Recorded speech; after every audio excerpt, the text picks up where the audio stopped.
بسم اللہ الرحمن الرحیم۔ ملفوظات حضرت مسیح موعود 29 دسمبر 1905۔ فرمایا دو قسم کے لوگ ہوتے ہیں، ایک نکتہ چین اور معترض، یہ ہمیشہ محروم رہتے ہیں۔ دوسری قسم کے وہ لوگ ہوتے ہیں جو خدا تعالیٰ کی تائید اور نصرت اور نبی کے صدق و وفا کو دیکھتے ہیں، وہ اس کے ساتھ ہوتے ہیں اور پھر خدا تعالیٰ کی قدرتوں کے عجائبات مشاہدہ کرتے ہیں۔ وہ اس کے حالات سے خبر پاتے ہیں اور انہیں حاجت نہیں ہوتی کہ کچھ اور دیکھیں۔ بدبخت نیل وہ باتیں دیکھتے ہیں جن سے شقاوت بڑھے۔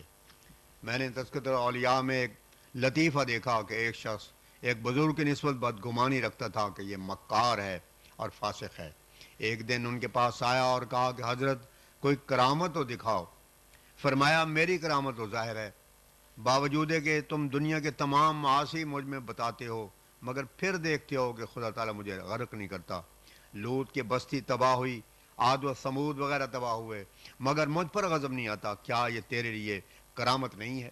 یہ بات بڑی لطیف ہے، یعنی عیوب پیدا کرنے والے لوگوں کو یہ بھی تو چاہیے کہ وہ دیکھیں کہ وہ شخص جو من جانب اللہ ہونے کا دعویٰ کرتا ہے اور جس پر اس قدر اعتراض اور نکتہ چینیاں کی جاتی ہیں، وہ جو ہلاک نہیں ہوتا، کیا خدا بھی اس سے دھوکے میں ہی رہا؟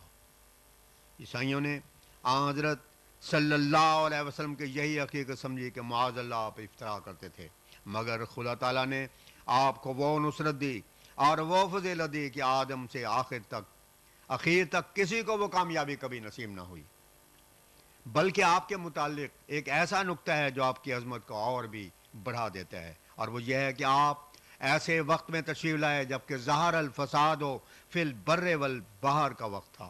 الروم آیت 42، یعنی اہل کتاب بھی بگڑ چکے تھے اور غیر اہل کتاب بھی بگڑے ہوئے تھے، اور یہ بات مخالفوں کی تصدیق سے بھی ثابت ہے۔ پنڈت دیانند صاحب کہتے ہیں کہ آریہ ورت میں بت پرستی ہو رہی تھی اور اس طرف عرب میں بھی تاریکی پھیلی ہوئی تھی۔ عیسائیوں کے مذہب کا خاصہ یہ رہ گیا تھا کہ ایک عاجز انسان کو خدا بنایا گیا تھا۔ اگر جس طرف دیکھو ایک تاریکی چھائی ہوئی تھی اور خدا تعالیٰ سے بالکل غفلت اور لاپرواہی ہو چکی تھی، اور وہ وقت پکار کر کہہ رہا تھا کہ ایک عظیم الشان مسئلے کی ضرورت ہے، اور یہ مسلم بات ہے کہ ضرورت علوم کی ماں ہوتی ہے۔ ہر قسم کا علم ضرورت سے پیدا ہوا ہے۔ طبی ہے، جغرافیہ وغیرہ تمام علوم کی ماں ضرورت ہی ہے۔ پس اگر سمجھدار ہو تو سمجھ لے کہ اس تحقیق معرفت کی ماں بھی کوئی عظیم الشان ضرورت ہے۔ بہت سے صحابہ آپ پر ایمان لائے یہ دیکھ کر کہ آپ ایسے وقت میں آئے ہیں جو سب ضرورت کا وقت ہے۔ اگر آپ نہ آئے تو شاید نوح کی طرح کا ایک طوفان آ کر دنیا کو ہلاک کر دیتا۔ میں یقیناً جانتا ہوں اور دعوے سے کہتا ہوں کہ آپ کے لیے ایسا اجلا اور اسفا نظارہ ضرورتوں کا ہے کہ کسی دوسرے کے لیے وہ میسر نہیں، اور حضرت عیسیٰ کے لیے تو کچھ بھی نظر نہیں آتا۔ فقیہ اور فریسی موجود تھے جو موسیٰ علیہ السلام کی گدی پر بیٹھے تھے، اس لیے انہوں نے کسی نئی شریعت کا دعوی نہیں کیا، اور پھر جبکہ یہودیوں کے اس قدر گروہ موجود تھے تو نہیں کہہ سکتے کہ سب منحرف تھے، بعض عامل بھی تھے اور وحی اور الہام کا بھی دعویٰ کرتے تھے۔ کیا ان میں کوئی ایسا تھا جو انسان کو خدا بناتا ہو؟ وہ تو موجودہ عیسائیت سے بھی اچھے تھے، معاہد تھے۔ میں نے زین الدین ابراہیم کی معرفت بمبئی میں ایک یہودی عالم سے دریافت کیا کہ کیا تمہارے کہیں یہ بھی لکھا ہے کہ انسان خدا ہوگا؟ اس نے قسماً کہا کہ ہرگز نہیں، ہم تو اسی خدا کو مانتے ہیں جو قرآن میں بیان ہوا ہے۔ ہم انسان کو خدا کہنا کفر سمجھتے ہیں جو تمام لوازم ضعف، ناتوانی، بیماری کے رکھتا ہے۔ یہ لعنتی مذہب ہے جو انسان کو خدا بناتا ہے۔ غرض حضرت صلی اللہ علیہ وسلم کی بعثت کی ضرورت ایسی واضح اور روشن ہے کہ کسی دوسرے نبی کا زمانہ ایسی نظیر نہیں رکھتا۔ اب دوسرا حصہ دیکھو کہ آپ فوت نہیں ہوئے جب تک الیوم اکملت لکم دینکم کی آواز نہیں سن لی، اور اذا جاء نصر اللہ والفتح ورأیت الناس یدخلون فی دین اللہ افواجا کا نظارہ آپ نے نہیں دیکھ لیا۔ یہ آیت نہ تو تورات میں ہے نہ انجیل میں۔ تورات کا تو یہ حال ہے کہ موسیٰ علیہ السلام راستے ہی میں فوت ہو گئے اور قوم کو وعدہ کی سرزمین میں داخل نہ کر سکے۔ حضرت عیسیٰ علیہ السلام خود کہتے ہیں کہ بہت سی باتیں بیان کرنے کی تھیں۔ کیا قرآن شریف میں بھی ایسا لکھا ہے؟ وہاں تو اکملت لکم ہے، رہی ان کی تکمیل۔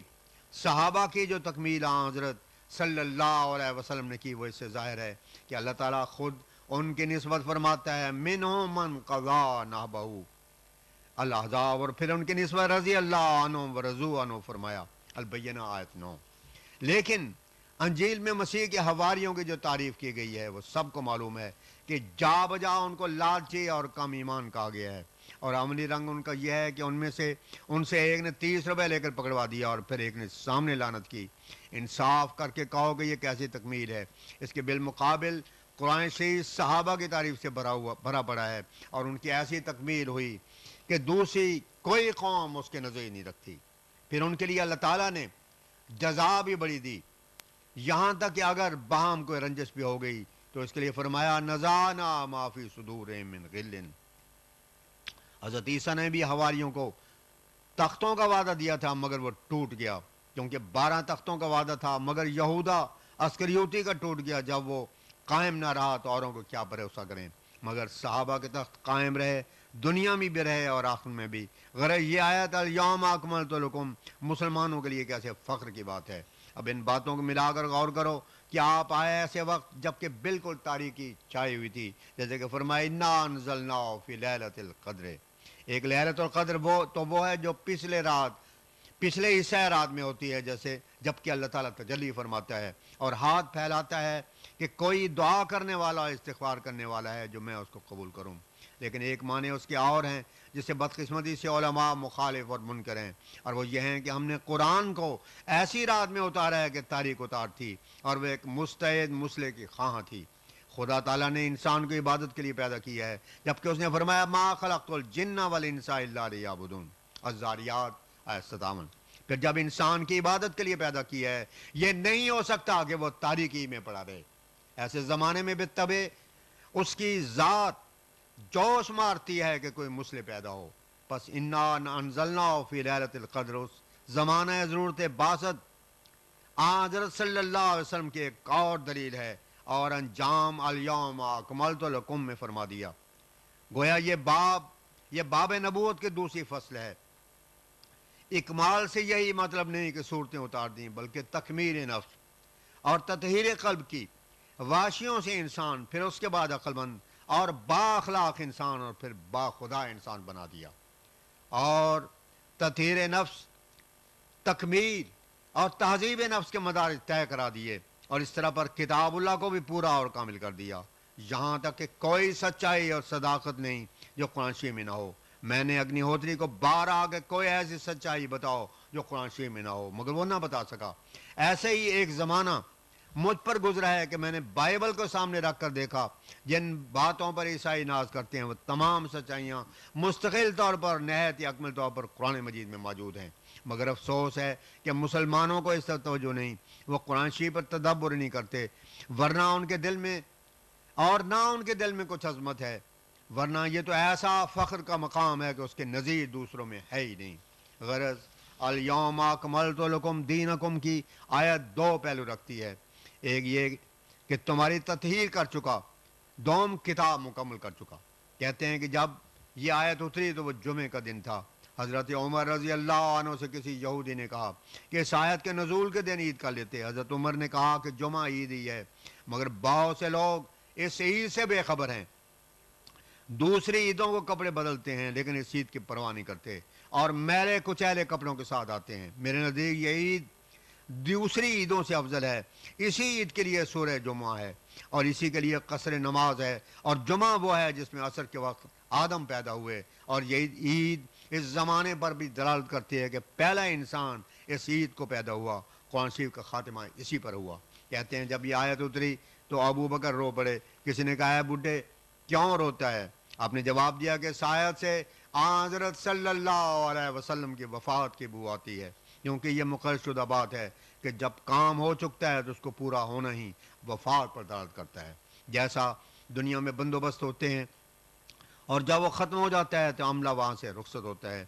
جب حضرت صلی اللہ علیہ وسلم نے حضرت ابو بکر والا قصہ سنا تو فرمایا سب سے سمجھدار ابو بکر ہے، اور یہ فرمایا کہ اگر دنیا میں کسی کو دوست رکھتا تو ابو بکر کو رکھتا، اور فرمایا ابو بکر کی کھڑکی مسجد میں کھلی رہے، باقی سب بند کر دو۔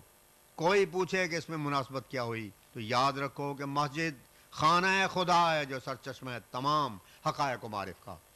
اس لیے فرمایا کہ ابو بکر کی اندرونی کھڑکی اس طرف ہے تو اس کے لیے یہ بھی کھڑکی رکھی جاوے۔ یہ بات نہیں کیا اور صحابہ معروم تھے؟